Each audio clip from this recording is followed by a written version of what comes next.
meua cosina s'ha posat de nou a festejar. ¡Hola, gastos! Ay, pues como ven ustedes que les voy a recomendar unas películas, unos films. Aquest vídeo la idea me'l va donar Miss Copacabana, que tot i que m'ho va dir fa segles, jo ho faig avui, perquè sí. I és que tot i que estem a punt d'entrar a setembre, la veritat és que ara és quan aneu a veure més pel·lis. Per què? Perquè ara és quan es començarà a ploure. Ara el pont d'octubre sabem que anem a ploure, però anem a continuar ajuntant-nos perquè no tenim feina, o tenim pont, o no tenim classe. Aleshores, necessiteu pel·lícules per veure. I tot i que m'agradaria recomanar-vos així, saps, més pel·lis, tampoc vull tirar-me així 30 dies, i avui he decidit recomanar-vos sagues per a veure en grup. I per què en grup? Pues, hòstia, si les voleu veure soles, pues de puta mare, però jo què sé. Però si esteu així en grup, plou, no teniu ganes d'eixir de festa, vos apetís quedar-vos a casa, en plan de tranquis, i vos apetís veure una pel·li, o un parell de pel·lis, pues, així estic jo. I, òbviament, vos tinc que recomanar Harry Potter. Oh my god! Oh my god! Per favor, jo no em crec que a aquestes altures de la vida encara n'hi ha gent que no hagi vist Harry Potter, sinó que ja us ho recomano.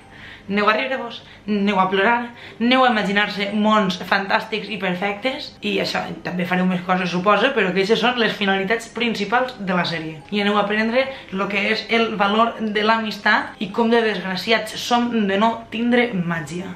Vale. Una altra saga que us tinc que recomanar, si no hi ha per excel·lència, però perquè és que, a veure, si recomanes Harry Potter, no pots no recomanar El Senyor de los Anillos, vale? O sigui, així tinc que dir que jo sí que de Harry Potter em vaig llegir tots els llibres, aleshores estic orgullosa del que es va fer en la majoria de les pel·lícules, vale? Però conec a molts fans del Senyor de los Anillos que no estan contents en com es van portar els llibres a la pantalla, així que, així cada un gustos colors. A mi les pel·lis em van molar una barbaritat, però una barbaritat. I no se me va fer llarg per a res. Però suposo que això va a gustos. Si no vos agraden els mons així superfantàstics, com les dues sagues que acabo de dir, ahora viene lo bueno.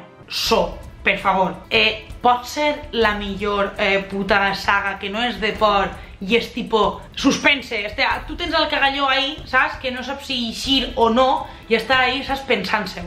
M'encanta. La trajectòria de les pel·lis, el que han allargat la història, és una cosa brutal i que m'encisa. I que ara, octubre 2017, vaig anar a treure una altra pel·li continuant la saga. ¡Yo me quiero morir! Per favor, o sea...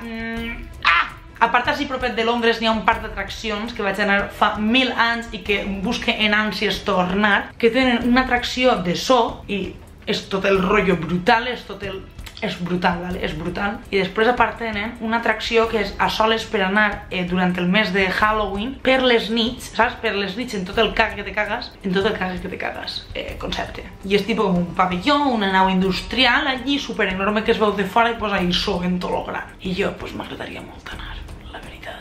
Vale, una altra saga que està així, saps, del rotllet que te cagas per veure-ho en gent i veure les reaccions de la gent i sobretot les teories, perquè aquesta saga és de teories conspiratòries que te cagas en les bragues i no te tuercas.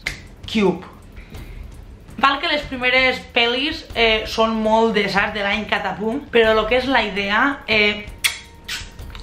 I n'hi ha una que és l'última de la saga, si no m'enganya, que es deia Hypercube o bueno, es diria Hypercube, però és lo més brutal de la història, però òbviament és que mirar-les totes. Jo me'n recordo que l'última trabequera que va ser la meva preferida, perquè va ser en plan de... I de una ho connecten tot i és... Doncs una altra saga de pel·lis com aquesta seria Battle Royale i és lo puto millor, ¿vale? Lo puto millor. O sea, si vos agrada los juegos del hambre, però vos la pela, lo de les relacions amoroses i lo que vos mola és sang, Battle Royale. És una saga més vella que los Juegos del Hambre, que jo ja vaig dir la meva teoria fa temps, no sé on, de que los Juegos del Hambre era una còpia actual i més romàntica i més de Hollywood de Battle Royale, i és que teniu que veure-ho perquè és una puta passa. Per favor. I sincerament ja està, perquè saps, va ploure alguns caps de setmana i potser feu acampar i s'ajunteu entre amics i tal, però hòstia, també podeu jugar al Ramica, podeu jugar al parxís i no cal que estigueu tot el dia veient pel·lis, així que amb 5 sagues jo trobo que ho teniu de puta mare per passar, saps? De sí a un parell de mesos. I si vos mola que vos recomani pel·lis, digueu-me-ho i vos puc fer, saps, unes top 5 de pel·lis romàntiques que m'han arribat a la patata i top 5 de pel·lis de por, de suspense, de thriller, de... Per favor, no vull veure-ho soles. I ja estaria. I ara ja que estem al final del vídeo i així sols arriben els trastos de veritat. Volia agrair-vos moltíssim el vostre recolzament i el vostre suport en l'últim vídeo, de veritat. Per favor, vos ho dic en sèrio. Ja us vaig explicar per Instagram que tenia moltíssima por de veure la vostra reacció, però que així i tot jo veia que era un tema necessari i un tema que podia ajudar a molta gent. Arrel del vídeo m'han arribat testimonis, m'han arribat experiències de molta gent que, de veritat, encara que ara em vinguera una onada de hate horrible que no m'ha vingut i em sorprèn i ho agraïsc, de veritat que només per les persones a les que ha pogut ajudar o donar una visió diferent de lo que és l'avortament, que només per això ha valgut la pena, de veritat. I perdoneu que en el vídeo, o sea, m'emocionara i plorara, però teniu que entendre que és una cosa super íntima i m'alegra de que molts ho entengueu, però és una cosa super íntima. I no vaig plorar perquè no ho tinga superat i perquè continuï ratllant-me en el tema, no, jo soc conscient de que vaig fer el que tocava, però tot i això és com que em parles de la mort d'un familiar o de la mort d'un amic o coses així que per molt que les superis, jo trobo que no ho arribes a superar, sinó que aprens a viure amb això. I tot i que no m'arrepentís de res de lo que vaig fer i no m'arrepentís del com pense ni de res, i no em ratlla la bola en aquestes coses, sí que m'emociona molt quan parle perquè vulguis que no, tornes a aquest moment. Però tinc que dir que després d'haver gravat aquest vídeo li vaig contar a una amiga i com que cada volta que ho conto ja ho vaig dir, em relaje. I és que una pena compartida pesa menys. Vale, si té sentit. I de nou que moltes gràcies a tots pels vostres comentaris, tant per privat com per on sigui. A mi aquestes coses em donen igual. Però m'alegre de que vos servirà. Vale? I ja està. Mos veiem pronte i vos estime.